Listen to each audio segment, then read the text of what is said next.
देवदा, तुसी ग्रेट हो। तोहफा कबूल करो।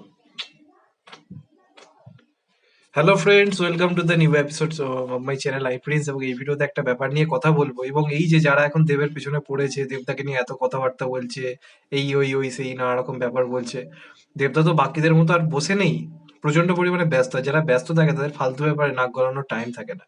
এবং যারা আজকে দেবদার সমালোচনা করছে তারা 2% ডেডিকেশন দিয়ে থাকে ইন্ডাস্ট্রিতে, ইন্ডাস্ট্রির জন্য কোনো বড় রকম কন্ট্রিবিউশন করে দেখা গোটা বাংলা জুড়ে, তাহলে বুঝবো যে হ্যাঁ ভাই, কথাবার্তার একটা লজিক রয়েছে, গুরুত্ব রয়েছে।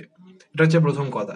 তো আজকে আমরা বিভিন্ন জায়গাতে বিভিন্ন সময় বারবার কথা বলেছি খাদান বেঙ্গল ট্যুর নিয়ে, এবং সেটা দারুণ একটা রেসপন্স এসছে।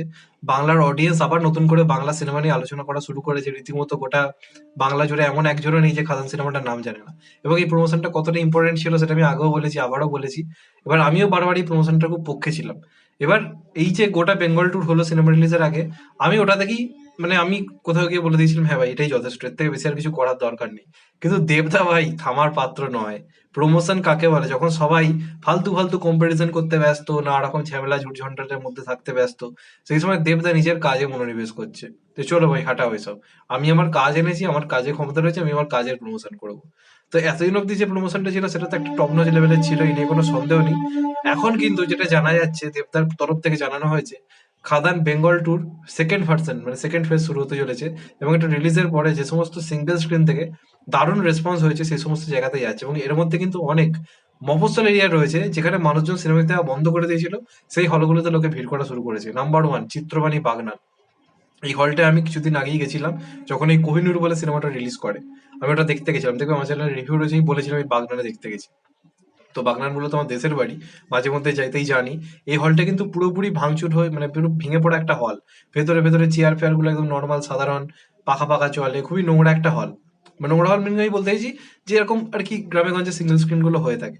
তো ভালো লাগলো, দেবের মতো এত সুপারস্টার, এত বড় একজন সুপারস্টার, যে গোটা বাংলা কাঁপাচ্ছে, সে কিন্তু এই অডিয়েন্সকে গুরুত্ব দিচ্ছে। দেবদা কিন্তু সেই অডিয়েন্সের কাছে যাচ্ছে তাদেরকে শুধুমাত্র থ্যাংক ইউ বলার জন্য।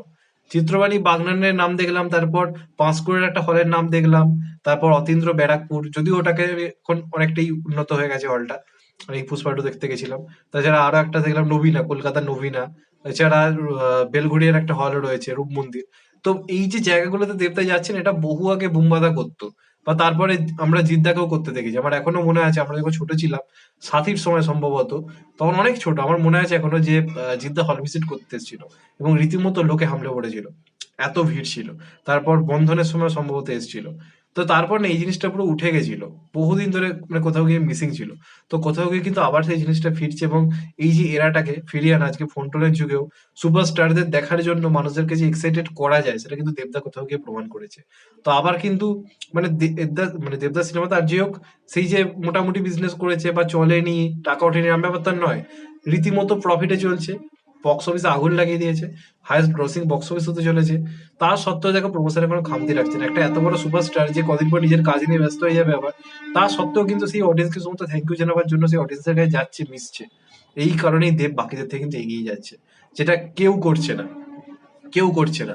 এবং এইভাবেই গোটা বাংলা জুড়ে দেবের রাজত্বটা কিন্তু তৈরি হয়েছে, এবং এটাকে থামানো জাস্ট ইম্পসিবল।